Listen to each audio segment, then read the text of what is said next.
رحمۃ اللہ علیہ کا کردار کیا تھا؟ پچھلے جمعہ بتایا تھا نا کہ ابن بطوطہ جو مورخ اور سیاح تھا، اس سے بھی یہ غلطی ہوئی کہ اس نے غلط بات کر دی لوگوں کے کہنے پہ، حالانکہ اس کی ملاقات ہی نہیں ہوئی ابن تیمیہ سے۔ ابن تیمیہ رحمۃ اللہ علیہ 1 مہینہ پہلے جو ہے وہ گرفتار ہوئے، اور اس کے جانے سے 15 دن پہلے باقاعدہ جیل میں ڈال دیے گئے تھے۔ اس کی ملاقات نہیں ہے ابن بطوطہ کی۔ جیل میں کیوں ڈالے گئے؟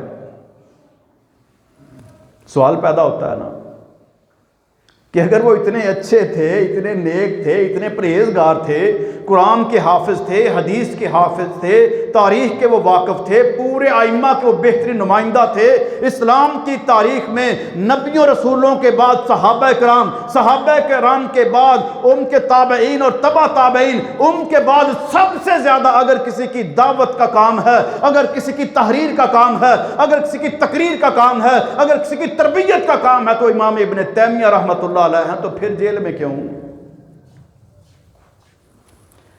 ملک کا حاکم تھا الملک المظفر، جس کو کہا جاتا تھا، جیسے ہم صدر یا وزیر اعظم کہتے ہیں، نام اس کا تھا رکن الدین بیبرس۔ یہ بادشاہ تھا مصر کا۔ اس کا نقطہ نظر اور اعتقاد، اس میں شرکیہ آمیزش تھی، اور ویسے بھی انتہائی نااہل تھا۔ اس کے خلاف بغاوت ہوئی اور اس کو ہٹا کے سلطان ناصر کو حاکم بنا لیا گیا، حکمران بنا لیا گیا۔ اور اس سے پہلے بھی سلطان ناصر تھے۔ سلطان ناصر قرآن و سنت کو سمجھنے والے تھے، ابن تیمیہ کے بڑے قریب تھے۔ وہ جب مخالف حکومت آئی، انہوں نے کہا اچھا یہ فتوے دیتے تھے اور یہ کہتے تھے کہ فلاں یہ اور فلاں یہ، اب ان کو پکڑو۔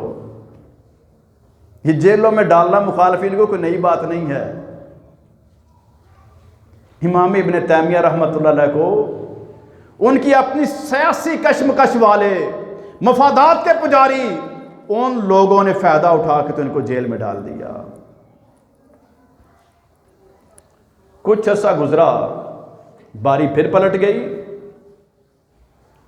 جب دوبارہ سلطان ناصر حاکم بنے تو ابن تیمیہ کو جیل میں سے پروٹوکول سے نکالا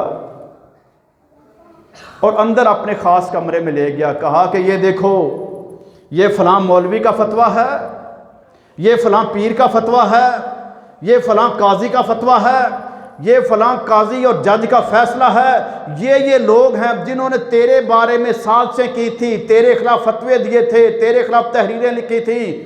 اب آپ بتائیں ان کا کیا علاج کیا جائے؟ اب ہوتا کوئی یہاں کے دور کا تو کہتا بھی اڑا کے رکھ دو۔ کمال ہے ابن تیمیہ کی عظمت۔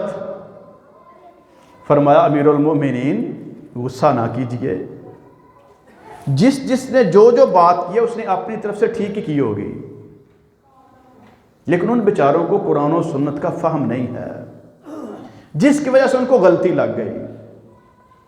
کہتے ہیں میں پوچھ رہا ہوں بھی ان کو قتل کرنا ہے کہ چھوڑنا ہے؟ امام کہتے ہیں کہ میں اپنی ساری علمی وجاہت کے ساتھ مشورہ دیتا ہوں کہ ان کو ان کے حال پہ چھوڑ دیں اور مزید ان پر شفقت اور مہربانی کریں۔ سلطان ناصر کہتا ہے عجب بندے ہو، وہ جیل میں تمہیں ڈالتے ہیں، تمہارے خلاف وہ بغاوتیں کرتے ہیں، فتوے دیتے ہیں، تقریریں کرتے ہیں، لوگوں کو اکساتے ہیں، کتنی دفعہ تمہارے اوپر حملے ہو چکے۔ امام ابن تیمیہ رحمۃ اللہ علیہ فرماتے ہیں کہ میں نے وہ سب کچھ اپنے رب کے سپرد کیا ہوا ہے، ہونا فقط وہ ہے جو میرے رب کو منظور ہے، ان لوگوں کے چاہنے سے کچھ نہیں ہو سکتا۔ جو میرے رب نے عطا کرنا ہے وہ روک کوئی نہیں سکتا، جو رب نے نہیں دینا وہ لے کوئی نہیں سکتا۔ میرا رب دینے پہ آئے تو دے گا، روکنے پہ آئے تو روک لے گا، لہٰذا ان کی ٹینشن میرے لیے نہیں ہے۔ سلطان ناصر بھی حیران ہو کے کہتے ہیں کہ یار تم عجب آدمی ہو، اتنا شاندار موقع ہے، آج فتویٰ دے دو ہمیشہ کے لیے صفائی ہو جائے گی، دوبارہ کسی کو جرت نہیں ہوگی ایسے کام کرنے کی۔ فرمایا نہیں، کسی کا خون ناک میں اپنی گردن پہ نہیں لینا چاہتا۔